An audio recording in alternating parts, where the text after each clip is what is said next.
Bon, super, on est chaud, on est bouillant comme la braise. Bonjour et bienvenue dans cette nouvelle vidéo proposée par l'Artacademy. Il fallait bien attendre qu'il pleuve et qu'il fasse pourri pour que je me décide à filmer. C'est toujours plus cool quand il pleut, quand il y a de la grêle, quand il y a de l'orage. C'est toujours plus fun. Hein. J'aime bien le challenge, j'aime bien toujours me rajouter des caps en plus, des difficultés en plus. C'est parfait, je suis au top. Je suis au top aujourd'hui. Cette vidéo va concerner la troisième partie de la série Comment photographier les étoiles, qui a commencé en août. Hein. Voilà, on est en septembre, tranquillement, fin septembre. C'est parfait, je prends le temps qu'il faut, c'est top. Donc vraiment, encore une fois, et je suis désolé pour ma fréquence, pour ma rapidité de sortie de vidéo et tout ça. Ma vie et mon quotidien est rythmé par des choses complètement...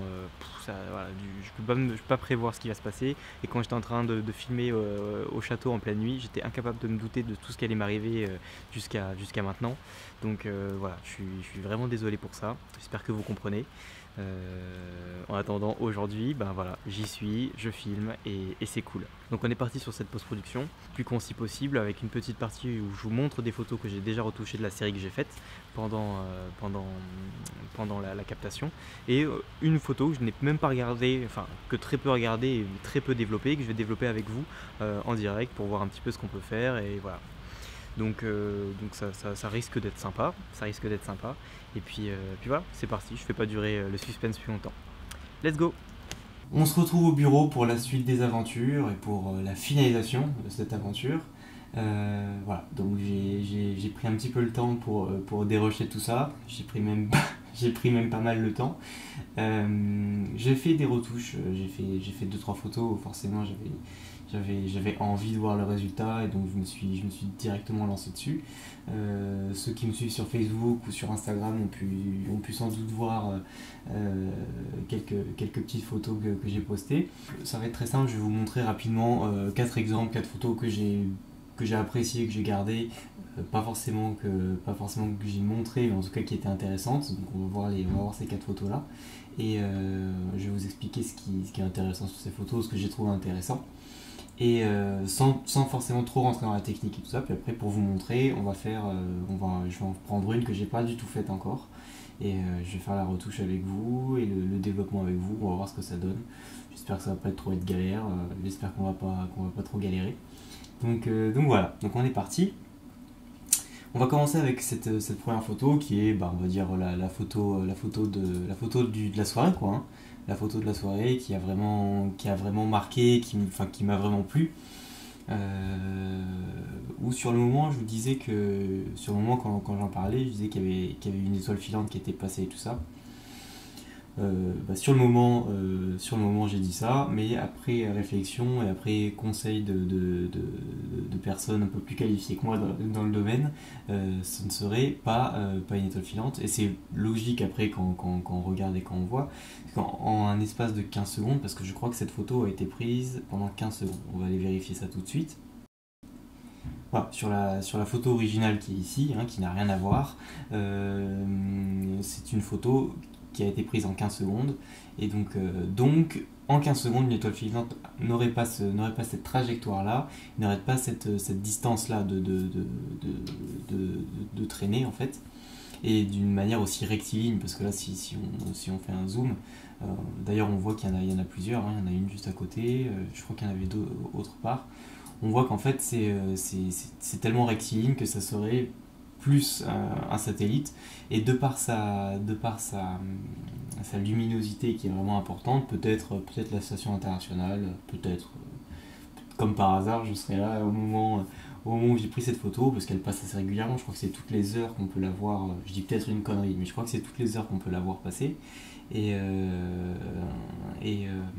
donc peut-être qu'à ce moment où j'ai pris cette photo, elle était en train de passer ici, et elle est dans mon cadre. Ou alors c'est un satellite ordinaire, mais en tout cas, ce n'est pas une étoile filante d'après l'avis des experts en étoiles que j'ai pu consulter. Voilà. Donc on retourne à cette photo là, donc vous voyez le résultat n'est pas le même. Techniquement ce que j'ai fait ici c'est vraiment la technique de l'exposition multiple, la technique qu'on a appris. Donc là si vous voyez dans mes groupes qui sont ici, vous avez le ciel, et le château. Donc c'est deux photos différentes. Donc la photo du ciel que je vous ai montré sous Lightroom qui est ici, et la photo du château qui, je pense, est celle-là que j'ai gardée. Donc voilà, une photo qui a été prise beaucoup plus tôt, forcément pour avoir les détails du château, pour avoir un petit peu de luminosité dans les pierres et tout ça, parce que la nuit il n'y en a pas, et je pouvais l'éclairer comme je l'ai fait sur d'autres images qu'on va voir après, mais je voulais garder ce côté naturel, parce que dès qu'on va l'éclairer, on va avoir des ombres vraiment marquées, on va avoir des choses qui sont moins naturelles, on voit vraiment qu'il y a un flash derrière, et je voulais garder vraiment ce côté naturel pour faire comme si c'était une seule photo prise, comme s'il y avait vraiment qu'une seule photo qui avait été prise et que ça donnait ce résultat là, pour avoir encore plus de magie, pour avoir encore plus de féerie dans l'image. Et voilà, donc là c'est un peu ce qu'on ressent, on voit pas trop le flash parce que tout est éclairé en fait, les herbes sont éclairées, il n'y a pas d'ombre trop portée. S'il y avait eu un flash, ici, il y aurait sans doute eu beaucoup d'ombre par ici, là derrière, enfin voilà, plein de choses qu'il n'y a pas ici, et donc on trouve ça assez magique, on trouve que on comprend pas trop le truc à part le fait de se dire bah voilà c'est une photo prise comme ça. Voilà, vous connaissez les techniques d'exposition multiples, j'ai fait mon détourage de mon château qui est, vous voyez qui est vraiment fait un petit peu à l'arrache, hein, et je voulais pas que ce soit trop net pour garder vraiment cette fondue, comme le fond derrière est sombre.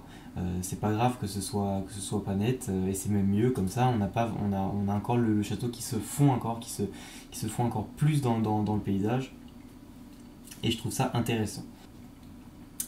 La seule chose que j'ai rajouté sur cette photo, c'est que c'est un petit effet que j'ai pris dans la Nik Collection, que je vous avais déjà montré, enfin je vous avais déjà montré la Nik Collection, je sais pas si je vous avais montré cet effet là, c'est l'effet tonal contraste, qui va permettre de rehausser les détails dans la pierre. Je vais pas vous montrer maintenant dans la prochaine, dans la pratique qu'on va faire, on va voir ça ensemble. Donc voilà, je vire ça, très bien. Ensuite, bon voilà, c'était pour faire le tour de cette photo qui vraiment m'a beaucoup plu et que j'apprécie beaucoup. Vous voyez, vous voyez pour les étoiles, il n'y a pas forcément beaucoup d'étoiles sur mon choix stratégique, puisque c'est une photo qui a duré 15 secondes. Et puis on n'était vraiment il n'était pas vraiment nuit noire, hein, on voit ici encore pas mal de luminosité.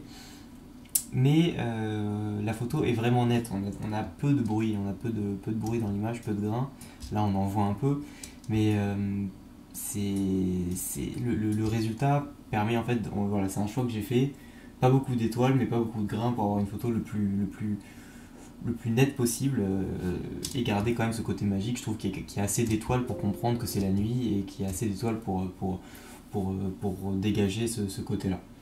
Après, voilà, c'est grâce au premier plan que cette photo est intéressante. Il n'y aurait pas de premier plan pertinent, cette photo en mode astrophotographie, il n'y aurait aucun intérêt, à part peut-être juste ce petit passage-là d'un satellite, mais bon, rien de bien transcendant. D'où l'importance du premier plan. Ensuite, pendant ma captation, je suis tombé sur un phénomène que j'avais jamais eu l'occasion de prendre en photo et même de voir, je pense, c'est un coucher de lune. La lune se couche pas forcément toutes les nuits, je pense qu'on peut pas forcément y assister toutes les nuits parce que des fois elle n'est pas dans le ciel, des fois machin, des fois truc. Des fois elle se couche en fait en pleine journée, et donc on voit pas ce phénomène-là. Mais je pense quand même que c'est assez fréquent, hein, c'est pas un truc extraordinaire. Mais en tout cas, je n'avais jamais assisté, du moins en conscience, jamais vraiment fait gaffe. Et donc, je me suis dit, bon, je vais essayer de faire cette photo-là. Si on va sur Lightroom, on va voir un petit peu ce que j'ai fait. Je crois que c'est ici. Voilà, donc on laisse le truc un petit peu s'installer. Voilà. Sous Lightroom, ça donne à peu près ça. Là, vous pouvez regarder un petit peu les presets que j'ai fait. J'ai un petit peu augmenté l'exposition, un petit peu augmenté les contrastes. Les hautes lumières, je les ai baissées pour pas avoir trop cet espace-là cramé. Les blancs aussi, je les ai vraiment baissés parce que sinon, bah voilà, on a ici qui est cramé et on voit pas le croissant de la lune que je trouvais intéressant et que je voulais voir. Un peu de clarté baissée pour éviter, vous allez voir, pour éviter le grain, hein, forcément, dans cette zone-là. Donc je l'ai baissé un petit peu. La clarté négative des fois sert à quelque chose, hein, pour ceux qui pour ceux qui aiment pas ça. Dans certains cas c'est pas mal, donc puis ça adoucit le ciel, et voilà, forcément on perd des étoiles, forcément, mais le but là dans cette photo là c'était pas étoile, c'était la lune. On en voit encore quelques-unes qui sont réparties, voilà, on les voit un petit peu, ça me suffit. Après, vous pouvez vraiment jouer avec la balance des blancs pour donner la teinte que vous voulez, hein, plus vers le rose, plus vers le jaune, plus vers le bleu, enfin voilà, vous jouez un peu. Sur la photo finale, je crois qu'on était plus sur quelque chose de bleu rose, là, comme on voit ici. Voilà, ici, donc si vous vous posez la question, c'est tout simplement sur la balance des blancs qu'il faut jouer. Ensuite, j'ai un petit peu assombri, je sais plus laquelle c'est, voilà, j'ai un petit peu assombri la zone de la lune, donc la zone sombre de la lune. Je l'ai un petit peu assombri pour la faire ressortir un peu, voilà, histoire de donner un petit effet. Voilà, c'est pas indispensable, je sais même pas si ça rajoute de l'importance à la photo ou de la valeur, mais bon, voilà. On peut faire un petit point sur le cadrage, juste. Mon sujet sur cette photo, c'est la lune, et donc je l'ai placée sur un point de force afin de la mettre en valeur. Elle est toute petite, et donc je voulais vraiment donner beaucoup de grandeur à mon image, et pour pouvoir la mettre en valeur et la mettre dans cette immensité-là. Voilà, je trouvais ça sympa. On n'est pas complètement à un tiers de sol, deux tiers de ciel. Mais voilà, ce qui était le plus important pour moi, c'était la Lune, donc pour moi, elle est bien placée à cet endroit-là. On aurait pu essayer de la placer à d'autres endroits, je suis pas sûr que le résultat aurait été mieux. Et non. Et tous mes cadrages, enfin, je les ai pas recadrés en post-prod, je recadre rarement mes cadrages. Euh, Peut-être parce qu'ils sont parfaits dès la prise de vue, je sais pas si c'est ça ou si c'est parce que je sais pas comment faire pour recadrer au mieux et trouver une valeur ajoutée en recadrant une image. Ça m'arrive des fois, mais très rarement. Souvent, je garde le recadrage de base. Voilà, bon, pour cette photo. Ensuite, voilà, une photo qui est intéressante, que j'aime pas trop, mais qui est intéressante. Donc c'est pareil, c'est une exposition multiple avec un morceau du château, voilà, un pan de mur du château qui s'est effondré, et il reste que ça qui domine un petit peu, qui surplombe la vallée. Et donc voilà, bon, derrière on a ce ciel, bon, le ciel est pas trop mal avec le nuage derrière, pollution lumineuse bien violente qui est là-bas, et je pense aussi que le soleil se couchait là-bas aussi, donc un peu des deux. On a une petite ville qui est ici mais qui gêne pas, ça rajoute même un peu de fun dans le noir ça équilibre un peu plus le noir.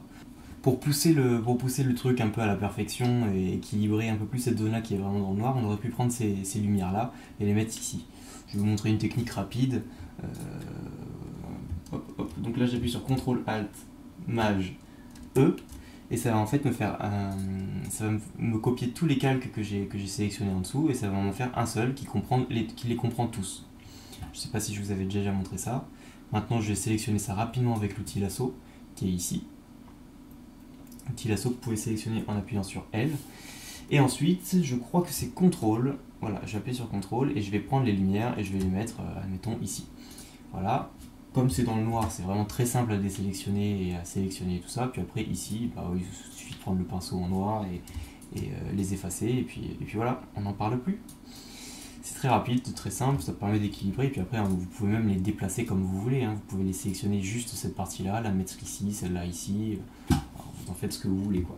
Voilà, c'était la petite astuce pour pousser le truc encore plus à la perfection et équilibrer le plus possible cette zone-là qui était vraiment dans le noir. Bon, pour en revenir à ce que je trouve intéressant et que j'aime pas forcément, c'est que ça a beau être une photo, ça a beau ne pas être un photomontage du fait que si vous vous mettez là où j'étais sur cette photo et que vous prenez une photo, vous allez voir exactement ça. C'est-à-dire je n'ai pas rajouté un mur qui vient d'une autre photo ou d'un autre endroit, d'un autre paysage et un ciel qui vient d'un autre endroit. Par contre, pourtant, on a l'impression que c'est un photomontage. On a l'impression que ce mur il sort de nulle part et qu'on l'a rajouté là et que voilà, on sent pas le vrai en fait dans cette image. Alors que c'est le cas. C'est le vrai. Et, ce mur était bien là, je vous promets. Donc, en fait, c'est une question de choix de sujet et je pense que c'est important de vraiment bien choisir le sujet pour pas qu'il fasse ce genre de truc là. Pour pas qu'il fasse ce genre d'effet mis en plein milieu ou rajouté numériquement parce qu'on a pris deux photos complètement différentes et on rajoute un bout de mur. parce que là voilà, je l'ai éclairé au flash, donc forcément, forcément il ressort beaucoup plus, et donc ça crée un écart. Puis de toute manière, même s'il était dans le sombre, si on regarde la photo originale, euh, si on regarde la photo originale, alors, même si on regarde une des photos que j'ai prises, donc voilà, si on regarde la photo originale, vous voyez ce bout de mur qui est ici, qui est complètement dans le noir, même si je l'expose un peu mieux. Même si j'expose un peu mieux, voilà, même s'il est dans le noir, c'est pas beau en fait, c'est vraiment pas beau, d'où l'importance vraiment de choisir son sujet, et que voilà, la photo a beau être, bah voilà, elle est bien exposée, on a le mur qui est bien exposé, on a le ciel qui est assez bien, qui rend assez bien et tout ça, mais ça marche pas, puis en plus le cadrage, ben, il doit être pas trop mal je pense, on va aller checker ça. Ouais, le cadrage, ben voilà, le mur est parfaitement sur une ligne de force. C'est bien cadré. Voilà, on aurait peut-être pu faire des choses. Mais bon, en attendant, ça n'empêche que je trouve que ça ne fonctionne pas. Peut-être que vous aimez, mais moi je trouve que ça fait pas vrai, quoi. Voilà, c'est pour ça que je l'ai gardé et que je voulais en parler. On passe à la dernière photo que je veux vous montrer. Donc c'est une photo.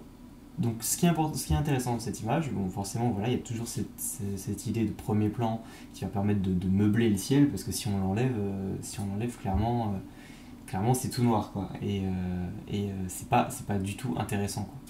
Donc on va faire ça et ça va tout de suite meubler, ça va tout de suite donner de la force, de la valeur et de la pertinence à cette photo. Et, euh, et c'est intéressant, toujours important je pense dans ce genre de photos. Ce que j'ai compris sur cette première captation, c'est de mettre un premier plan euh, pour pouvoir sortir des photos intéressantes. Et j'ai essayé de faire ressortir, je ne sais pas si vous la voyez, mais d'essayer de faire ressortir la grande ours qui est ici. Et voilà, et donc pour ce faire, j'ai bien exposé le ciel, hein, comme d'habitude. Donc après ce que j'ai fait, donc ça on va voir, c'est le ciel original, enfin le ciel original que j'ai eu sous Lightroom. Je l'ai exporté sur Photoshop et j'ai fait j'ai pris un outil courbe ici et j'ai augmenté. On va les vérifier ici. J'ai augmenté vraiment, j'ai poussé la courbe le plus haut possible, sans faire trop ressortir le bruit, sans faire trop ressortir la pollution lumineuse que vous voyez juste en dessous. Donc j'ai bien tiré, afin de faire, là j'ai même trop tiré, voilà, comme ça, rapidement, hein, je me suis pas servi des curseurs, j'ai mis mon point au milieu, hop, je suis monté. J'ai fait un petit tout, j'ai pris dans les réglages luminosité contraste, c'est le premier effet qui est ici. Voilà, luminosité contraste, j'ai augmenté, si on le regarde,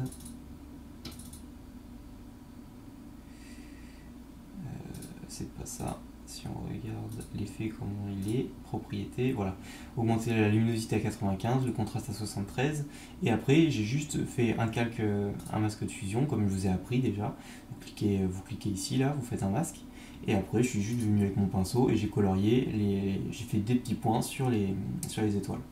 Tout ça on va le revoir après. Pour faire ressortir la grande ours. Et la grande ours était vraiment ici à ce moment-là. C'est pareil, c'est pas ce que j'appelle un photomontage que je vais différencier, c'est que vraiment la grande ours était bien à cet endroit-là et j'ai bien fait mon cadrage pour avoir la grande ours à cet endroit-là avec mon premier plan. C'est pas je prends la grande ours d'un côté et je la rajoute derrière ce premier plan-là. C'est vraiment une seule photo, une seule image, naturelle qu'on va voir et on va utiliser une technique pour la faire ressortir au mieux.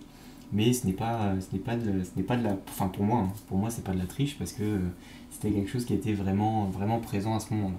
Pour d'autres, ça en est, c'est un grand débat photographique et on va pas se lancer là-dedans aujourd'hui. Voilà pour ces 4 photos que je voulais vous montrer un peu rapidement. Je ne suis pas trop rentré à l'intérieur parce que sinon on va pas s'en sortir.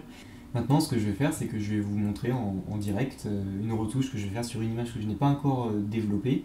Je pense qu'elle a un petit potentiel, on va voir, ça se trouve que je me trompe, j'en sais rien du tout, on va aller voir ensemble ce que ça donne. Alors cette photo, ça va être ce bout de mur qui est ici, avec ce ciel qui est ici, avec ce nuage qui est là et que je trouve pas trop mal.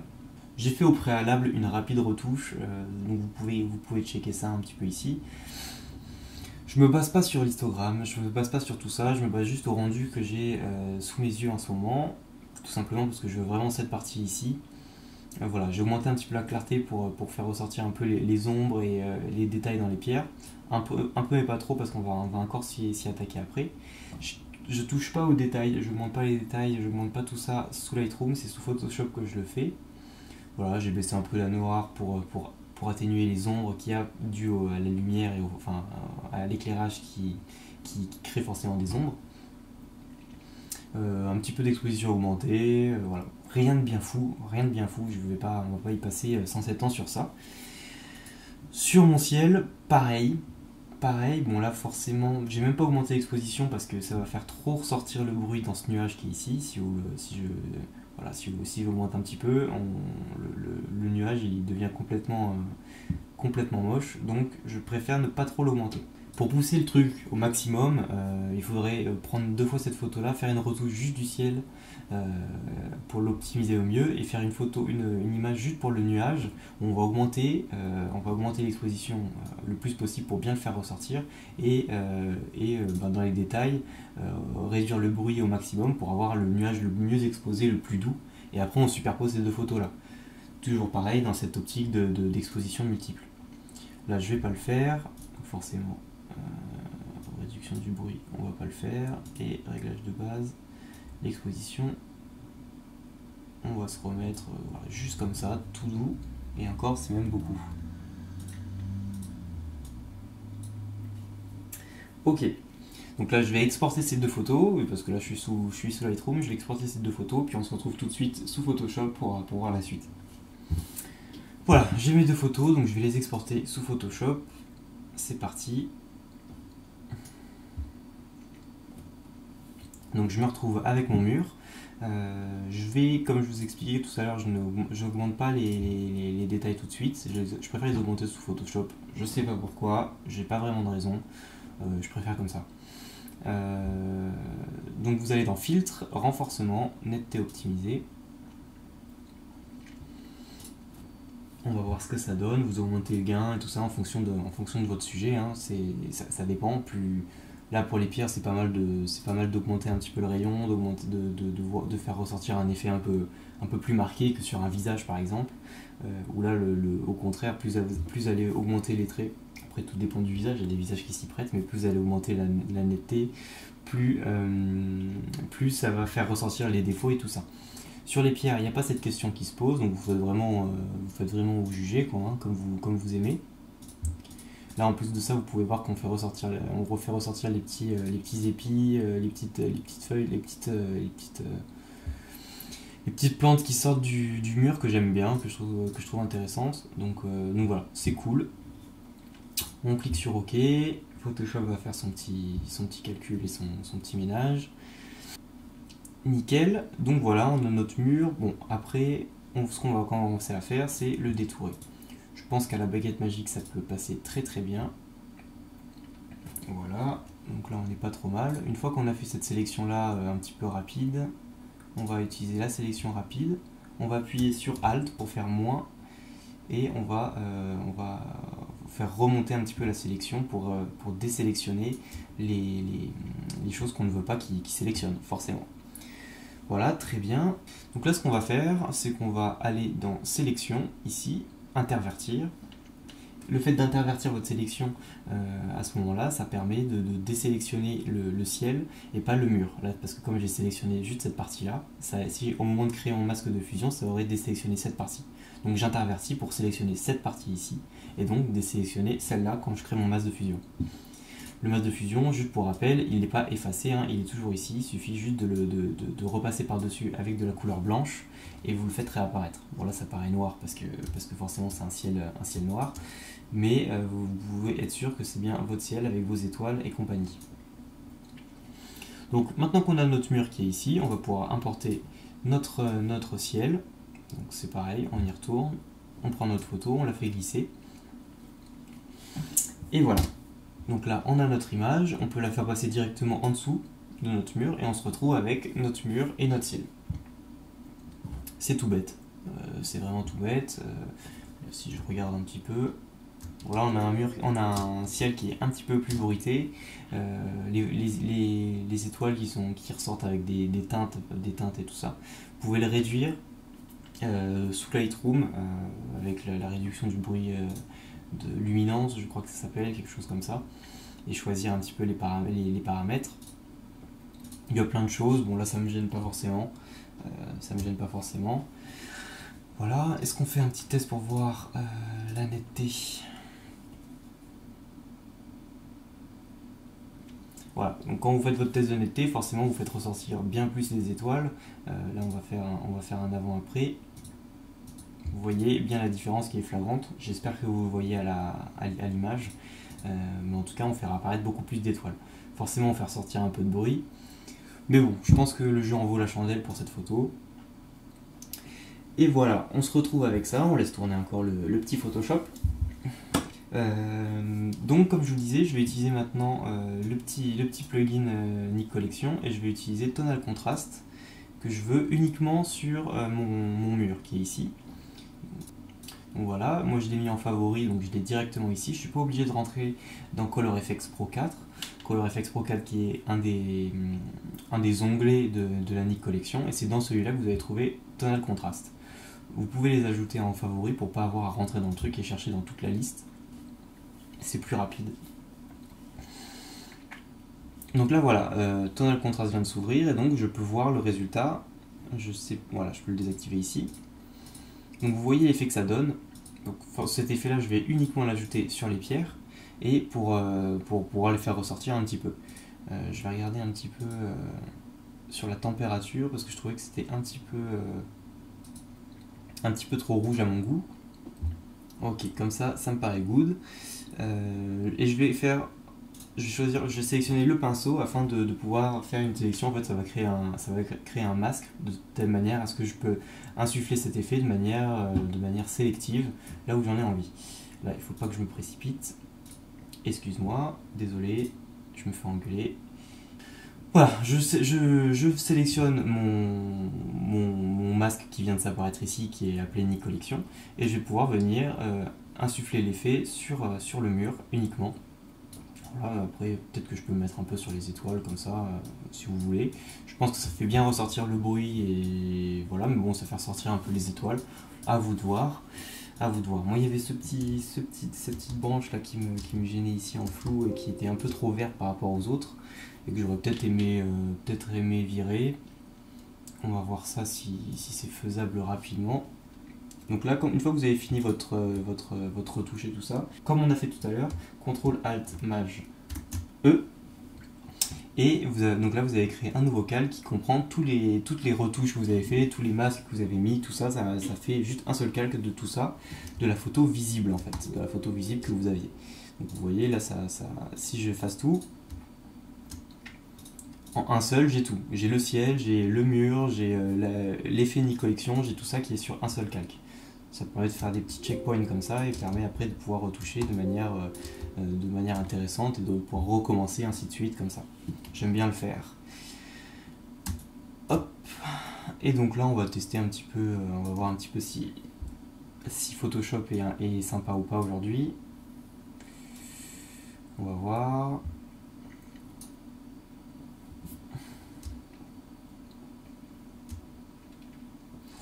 Bon, c'est un peu flagrant, mais pas trop non plus, hein. On sait que c'est là. Voilà. On va dire qu'il est sympa, on va pas trop pousser la perfection trop loin. Je préfère parce que ce petit truc vert qui sortait ici et en flou en plus me gênait un petit peu. Et sinon on est pas mal. On est pas mal, j'aime bien ces petits épis qui sortent ici et qui sont assez nets. Voilà, j'aime bien. C'est cool. Voilà, c'est une petite photo. Bon, c'est pas la photo du siècle. C'est pas une photo que je garderai ou que je montrerai, je pense, que je pourrais montrer. Mais bon, c'est pas mal, ça avait le mérite d'être là. Et puis en plus, on a pu faire ça ensemble et j'espère que vous avez appris 2-3 trucs. Voilà pour cette partie pratique, débrief, technique, tout ce que vous voulez. Et voilà, cette vidéo touche à sa fin. J'espère que cette petite post-production a permis de bien conclure cette série et de vous montrer un petit peu le résultat et de vous apprendre 2-3 trucs, j'espère. C'était pas très technique parce que je m'y connais pas trop et je me suis pas trop renseigné avant sur les techniques de retouche d'étoiles et compagnie. De toute façon, j'en ai parlé un petit peu déjà au bureau, donc je vais pas me remétaler. Et voilà, ce qui compte, c'est de tenter, ce qui compte, c'est de tester. Voilà, comme j'avais testé un petit peu avec le 1DX, avec le 5D, avec le 600D, j'avais essayé avec les 3 appareils photo. Pour vous dire franchement, il n'y avait pas vraiment de très grandes différences flagrantes. Voilà, on peut faire de la photo d'étoiles avec quasiment tous les appareils photo réflexes et même les autres, hein. Je pense qu'il n'y a pas trop de soucis. Vraiment, par contre, axez-vous vraiment, si vous voulez vous lancer là-dedans, axez-vous vraiment sur l'optique, parce que c'est ça qui va vraiment déterminer la quantité de lumière et qui va vous permettre de moins monter dans les ISO et vous permettre d'avoir une photo vraiment sympa. Parce que vous pouvez avoir un 1DX, si vous mettez un objectif qui ouvre à 5-6 max, ça va vraiment être chaud de choper de l'étoile. Ça, je vous le dis, bon courage. Donc voilà, il vaut vraiment mieux privilégier les optiques lumineuses. Et puis après, le boîtier, ça vous pouvez vous en sortir sans que ce soit trop compliqué, trop onéreux, hein. Pour les astrophotographes vraiment qui sont vraiment calés là-dedans et qui m'ont appris des trucs, Fred, si tu vois la vidéo, je sais pas qu'est-ce qu'il utilise maintenant, mais à l'époque il utilisait un 500D je crois, ou un 550D, voilà, un truc vraiment de base de la base qui est pas tout jeune maintenant, et il faisait des putains de photos vraiment des putains de photos d'étoiles, quoi. Ils mettent des choses par dessus qui vont faire avoir ce résultat là et qui vont faire avoir des belles photos.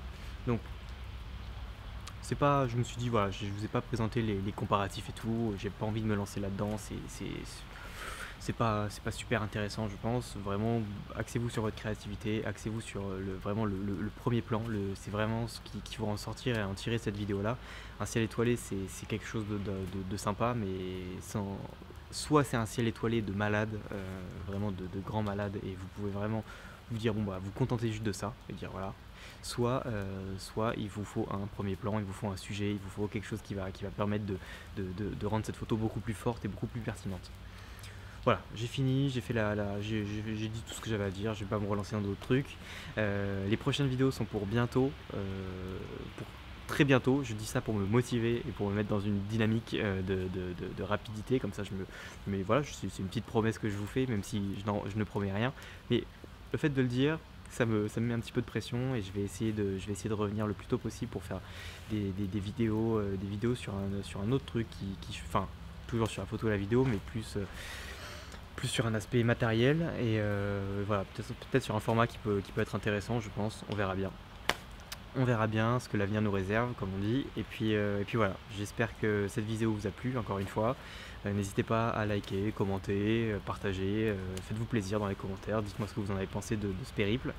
La prochaine fois, je l'ai lu dans les commentaires, hein, la prochaine fois je filmerai le bivouac, on fera un feu, voilà, ce sera la folie. Mais chaque chose en son temps, tranquille, donc voilà. Vous pouvez me suivre sur Facebook, Instagram, Twitter aussi, qui est un petit peu en stand-by en ce moment, étant donné que j'arrive même pas à faire des vidéos sur YouTube. Je me mets pas trop de barres non plus.